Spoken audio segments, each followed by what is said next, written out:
Eto na mga kabasketball, marami na naman tayong updates kasi nga ipinaubaya na ni Coach Jot Reyes sa SBP etong kanyang kapalaran patungkol nga sa ating national team. At nagsalita na rin si Coach Tim Cone patungkol nga sa pagiging head coach ng ating Gilas Pilipinas. At nangihinayang naman itong head coach ng Egypt mga kabasketball dahil nga sa hindi pagkuha ng SBP kay Matthew Wright para nga dito sa FIBA World Cup.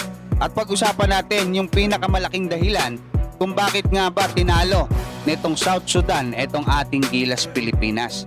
Dito nga sa naging laban kagabi mga kabasketball ng ating national team at South Sudan ay marami sa ating mga manlalaro ang talagang nagpakitang gilas mga kabasketball. Kabilang na nga dyan ito nga si Jordan Clarkson, syempre yung ating naturalized player na may 24 points at 4 rebounds at 3 assists. Pero matindi itong si Dwight Ramos na may 20 points, 12 rebounds, meron siyang 2 assists mga kabasketball. Sinundan yan ni AJ Edu na merong 12 points at 14 na rebounds, meron pa siyang 2 assists.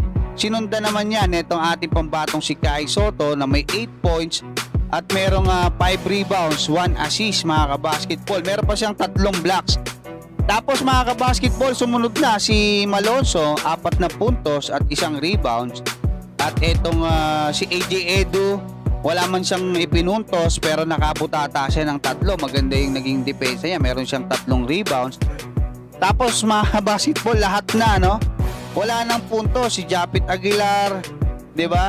Sino pa ba? Si Ravena, si J. Perez, si Scottie Thompson, si RR Pugoy. 7 sila dyan sa 12. Ibig sabihin 5 lang yung pumuntos para sa ating national team, na isang napakalaking dahilan kung bakit tayo tinalo or tinambakan pa nga nitong South Sudan. Kasi pag tiningnan mo sa kumbaga sa papel, malakas yung mga players natin eh. So ano kaya yung naging problema mga kabasketball? Siguro pag-usapan natin yan sa susunod na video. Pero nangihinayang yung mga players ng Gilas. Hindi lang sila no, maging etong head coach ng Egypt mga kabasketball. Sabi niya nga, bakit daw hindi sinali itong si Matthew Wright sa ating national team? Dahil para sa kanya, bilang siya yung head coach nitong Egypt, head coach din siya ng Japan B-League team nitong si Matthew Wright, player niya yan.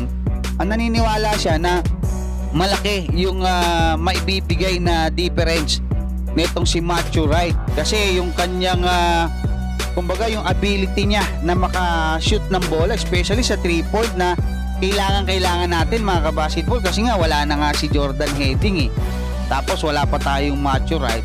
Ako agree ako dito sa sinasabi ng head coach netong Egypt na si Roy Rana mga kabasketball. Kasi kailangan talaga natin ng shooter para sa ating gig. Kasi pag na-trap na si Jordan Clarkson, pag naipit na rin yung sa ilalim, walang mapasahan, wala tayong legit shooter eh.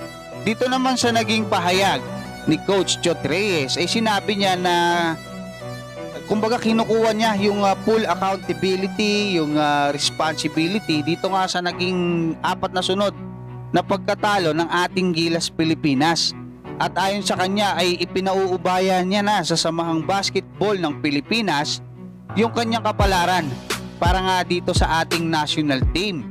At patungkol naman dito sa mga naglabasang petisyon na si Coach Tim Cone na ang maging head coach ng ating Gilas Pilipinas, ay nagsalita na nga itong head coach ng Barangay Ginebra na si Coach Tim Cone. Loadin natin to mga kabasketball, Alaska days pa lang. At sinasabi niya nga rito na kung aalis daw or aalisin itong si Coach Jot Reyes, aalis na rin daw siya. Diba? Kasi naniniwala daw siya na si Coach Jot Reyes ang kumbaga best man for the job sa ating national team. At yung mga hakbang daw na ginawa ni Coach Jot Reyes, naniniwala siya na tama. Dito ako yung nag-disagree mga kabasketball. Bakit? Unang-una, yung hindi nila pagkuha ng maraming option. Kasi 21-man pool lang yung ginawa nila. Ibig sabihin, limitado. Wala yung ibang mga players, especially yung malalaki, no? Sila Baltasar, sila Amos, sila Gio Chu, 'di ba? Hindi nag-extend sila Matthew Wright, 'di ba? Si Jordan Heading injured daw pero hindi nila inantay, di ba? May mga injured din kasi na inantay nating gumaling eh. So, kailangan kasi natin ng shooter eh. Si Bobby Ray Parks Jr. saka si Optana, pinakawalan pa rin bandang huli, binitawan. So, yun yung mga hindi tama para sa akin. Na nakikita natin ngayon, kahit nga international coaches, nakikita yan eh. Di ba? Kasi kahit pa paano, nanonood tayo ng basketball eh. Di ba? Alam niya raw na mahirap na manalo, especially World Cup level daw to. Pero yun nga kasi, mga great teams yung nandyan. Pero yun nga, siyempre, kanya-kanya tayo ng opinion mga kabasketball. Pero siyempre, nire-respeto natin yung mga sinasabi ng mga coaches na yan, di ba?